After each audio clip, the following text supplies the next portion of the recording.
O trabalho da nossa igreja não começou propriamente aqui em São Vicente.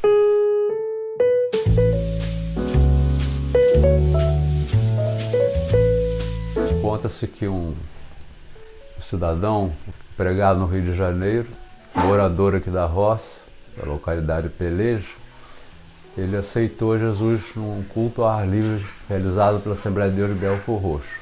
Então ele vindo visitar sua família, dizendo a sua alegria de se tornar um crente em Jesus, os seus familiares se interessaram pelo Evangelho. E houve algumas decisões na sua família, e ele, regressando a Belfor Roxo, comunicou à igreja.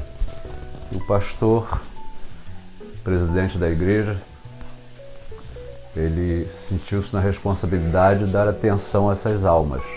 E começou então a enviar caravana de irmãos. Naquele tempo era muito difícil o transporte, eles vinham pelo trem e desembarcavam na estação de Jurtunaíba. E nesse lugar, um irmão chamado Orcelino, pai da nossa saudosa irmã Fita, era quem remava aquela canoa conduzindo os irmãos para essa localidade, onde então o trabalho teve a sua origem. Então o trabalho da peleja floresceu, começou a haver muitas decisões e até pessoas que pertenciam a alguma outra denominação se aderiram ao novo trabalho da Assembleia de Deus e tinham a família do irmão José Rodrigues da Silva, sua esposa, irmã Anísia. Então, em determinado tempo, eu imagino que esse trabalho deve ter durado ali uns 8 anos, eles então compraram uma propriedade aqui em São Vicente, onde está o Templo Velho, fez uma doação para que fosse ali construído o primeiro templo. E no dia 27 de agosto de 1943, meu pai foi convidado para um culto, que era aniversário de uma das filhas, e nesse culto ele aceitou Jesus. Aí então também a nossa casa serviu para a realização de vários cultos até a inauguração do novo templo.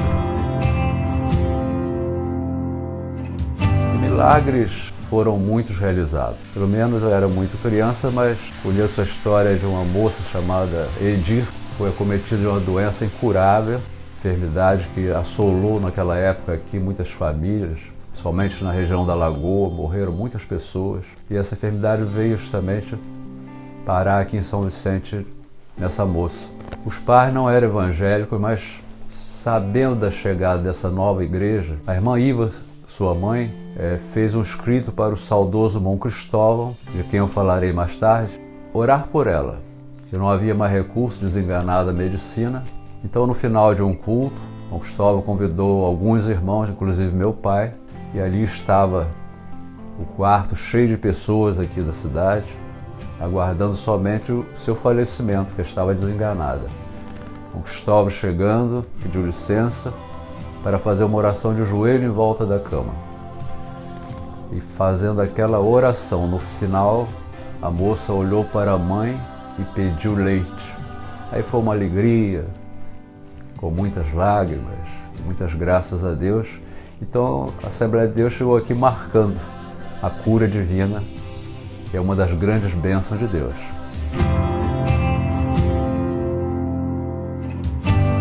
O Ministério de Belfor Roxo, que era a nossa sede, colocou aqui o irmão Cristóvão Inácio Nunes.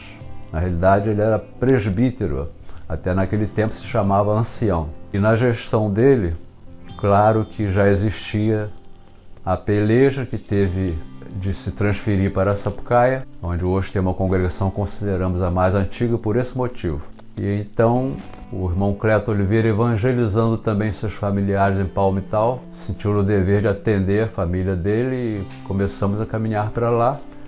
E ainda na gestão dele foi feito o primeiro templo, até de estuque, para congregar o grupo de novos crentes em Palmital.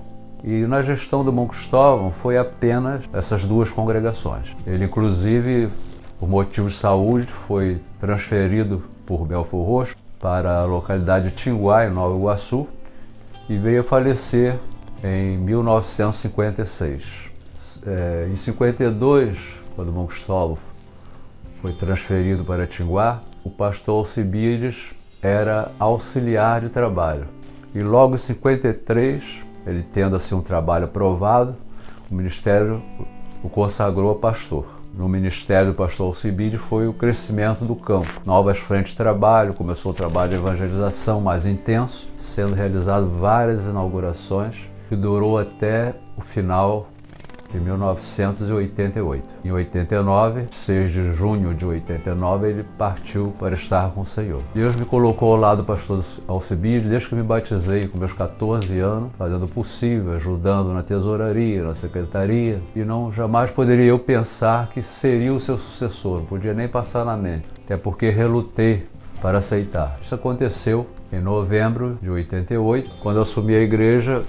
Eu assumi com 14 congregações. E daí então continuamos a obra e Deus começou a abençoar, a obra cresceu. Chegamos a entrar em Araruama naquela época. E no final mesmo foram 34 congregações, se não me engano, incluindo hoje o Ministério Boas Novas. Orientado por Deus há uns 5 anos atrás, Deus me mostrava, me revelava o pastor Marcos para ser meu sucessor. Não que necessariamente ele tinha que ser por ser meu filho, mas Deus quis assim. Então em 2010 ele assumiu a igreja e aí está caminhando também para os seus 10 anos, essa obra confirmada, como você pode ver, e aprovada por Deus. Eu diria como o apóstolo Paulo, não foi uma obra que nasceu em qualquer canto. Ela nasceu no coração de Deus, ela tem pedra fundamental muito divina. E nós sabemos quem é essa pedra. É Jesus. Então, o que eu vejo nessa igreja? Para mim, que eu ouvi uma profecia dizendo, falando ao pastor Alcibiades, que essa obra iria muito longe. E eu estou aqui ainda para testemunhar a caminhada dessa igreja. E pelo que eu estou vendo, eu vejo um futuro muito promissor nessa nossa igreja, Ministério Ebenezer. Como os irmãos sabem, o crescimento que tem acontecido ultimamente, novos trabalhos que serão inaugurados e não vai parar por aí não. Deus tem um plano muito grande, porque essa igreja está no coração de Deus.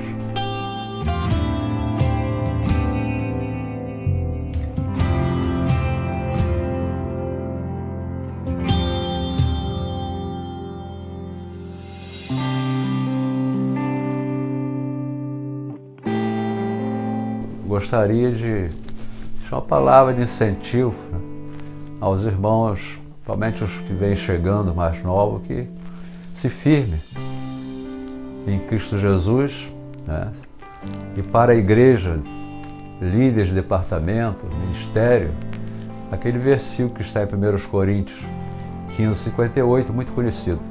Portanto, meus amados irmãos, sede sempre firmes e constantes, sempre abundantes na obra do Senhor, sabendo que o vosso trabalho não é vão no Senhor.